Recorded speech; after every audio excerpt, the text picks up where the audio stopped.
नमस्ते friends, मी सौरभ जैन, संचालक ओम classes साकडी।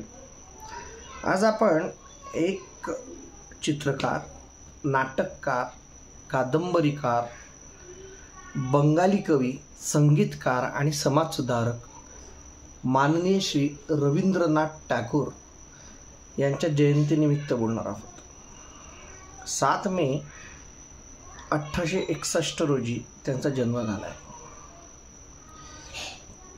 ते खूप मोठे चित्रकार, नाटककार, कादंबरीकार, बंगाली कवी होतेच, पण बंगालचं असं म्हटलं जातं की तिथली जी संस्कृती आहे, जी कवितेची एक रवींद्रोत्तर आणि रवींद्रपूर्व अशी म्हटली जाते, असे ते महान होते।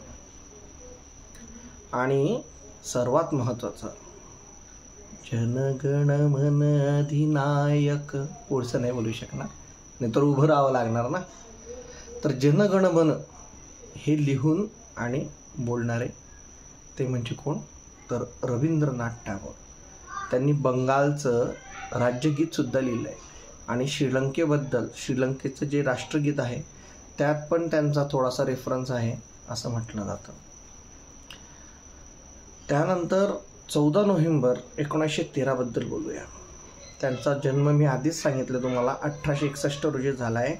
मग 1913ला असं काय घडलं आहे, तर 14 नोव्हेंबर 1913ला स्वीडिश अकादमीचा त्यांना नोबेल पुरस्कार भेटला आहे। तो नोबेल पुरस्कार जो जनसामान्यांना भेटत नाही, काहीतरी योग्य असं शांततेचं काही कार्य केलं असेल तर आपल्याला ते नोबेल पुरस्कार भेटतं। आणि त्यांची एक रचना होती गीतांजली नावाची। त्या रचनेबद्दल स्वीडिश अकॅडमीने त्यांना नोबेल पुरस्कार दिले। कधी दिले, तर 14 नोव्हेंबर 1913। पण देशप्रेम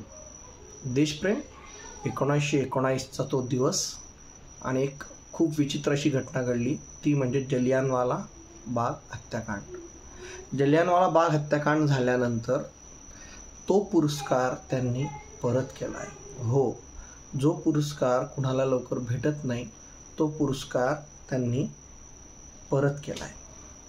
मग 1921 साली त्यांच्या मनात आलं की देशासाठी काहीतरी करावं। मग रवींद्रनाथ व कृषी अर्थतज्ञ लिओनार्ड के एल्म्हिस्टर्स यांनी शांतिनिकेतन जवळील सुरुल येथे ग्रामीण पुनर्निर्माण, त्या संस्थेचं नाव होतं ग्रामीण पुनर्निर्माण, या संस्थेची स्थापना केली, ज्याचं नाव रवींद्रनाथ यांनी श्रीनिकेतन असे पुढे जाऊन केले।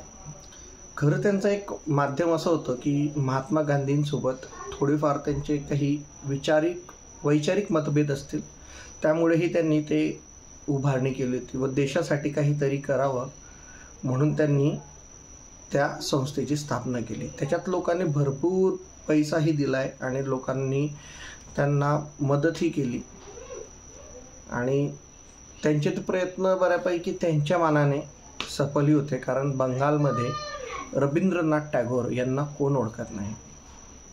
असं म्हटलं जातं शेवटचे 4 वर्ष म्हणजे ते जेव्हा आपल्याला सोडून गेले तर ते होते 7 ऑगस्ट 1941। त्याच्या 4 वर्ष आधी ते खूप आजारी पडले आणि कोम्यात गेले आणि त्यावेळेस त्यांनी जी रचना लिहिली ती त्यांच्या आयुष्यातली सर्वोत्तम अशी रचना होती असे म्हटले जाते। तसं एकला चालो रे म्हणून त्यांची एक आहे, त्याबद्दल थोडंसं एक हिंदी अनुवाद मी तुम्हाला बोलून दाखवणार आहे। जब काली घटा छाए ओरे हो रे ओ, अंधेरा सच को निकल जाए, जब दुनिया सारी डर के आगे अपना सर झुकाए, जब दुनिया सारी डर के आगे सर अपना झुकाए, तू शोला बन जा, म्हणजे एक आगीचा गोळा बन, तू शोला बन जा, वो शोला बन जा जो खुद जल के जहां रोशन कर दे। अशी बरेचसे काव्य, कादंबरी, चित्र त्यांनी म्हणजे बरेचशा त्यांच्या हिशोबाने लिहिले आणि देशासाठी सुद्धा त्यांनी भरपूर काही लिहिलेलं आहे। सर्वात महत्त्वाचं आपण रोज जे राष्ट्रगीत म्हणतो जनगण मन, तेही त्यांनी लिहिलं आहे। तर हा एक परत छोटासा प्रयत्न, जर व्हिडिओ आवडला असेल तर लाईक आणि सबस्क्राईब नक्की करा. आजचं दिन विशेष 7 मे, रवींद्रनाथ टागोर यांची जयंती. চলো রে যদি তোর ডাক শুনে কেউ না আসে, তবে একলা চলো রে যদি তোর ডাক শুনে কেউ না আসে, তবে একলা চলো.